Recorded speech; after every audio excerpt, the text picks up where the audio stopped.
Area 51 ایک خفیہ امریکی فوجی اڈہ ہے جو نیواڈا، ناویدا کے صحرائی علاقے میں واقع ہے۔ یہ مقام کئی دہائیوں سے سازشی نظریات خلائی مخلوق، ایلیانز اور یو ایف اوز یعنی ان آئیڈینٹیفائڈ فلائنگ آبجیکٹ۔ ایریا 51 امریکہ کا ایک انتہائی خفیہ فوجی اڈہ ہے جو امریکی ریاست نیواڈا کے صحرائی علاقے میں واقع ہے۔ اس کا اصل مقصد جدید طیاروں اور ہتھیاروں کی جانچ اور ترقی ہے۔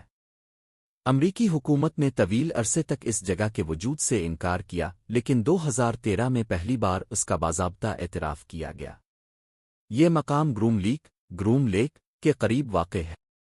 یہ علاقہ امریکی فضائیہ کے کنٹرول میں ہے اور یہاں عوام کو جانے کی اجازت نہیں، یہاں تک کہ اس کے اوپر سے پرواز کرنے والے ہوائی جہاز بھی پابندی کا شکار ہوتے ہیں۔ یو ایف او اور خلائی مخلوق سے تعلق۔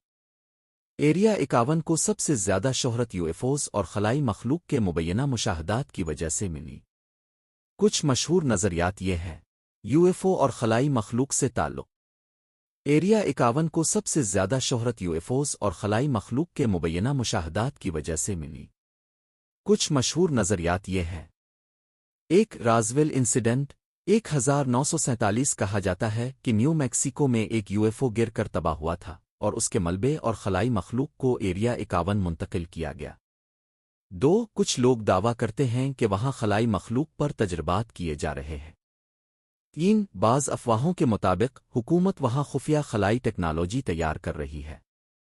ایریا 51 میں ٹائم ٹریول، خلائی جہازوں کی ریورس انجینئرنگ اور غیر زمینی مخلوقات کے ساتھ روابط جیسے تجربات ہونے کی باتیں مشہور ہیں۔ ایک مشہور شخصیت باب لازر نے 1989 میں دعویٰ کیا تھا کہ وہ ایریا 51 میں کام کر چکا ہے اور وہاں اس نے خلائی مخلوق کے جہازوں پر تجربات ہوتے دیکھے ہیں۔ امریکی حکومت کا موقف ہے کہ ایریا 51 ایک ٹیسٹنگ بیس ہے جہاں جدید جنگی طیارے اور ٹیکنالوجی آزمائی جاتی ہے۔ یہاں بننے والے طیاروں میں U-2 spy plane SR-71 black bird اور F-117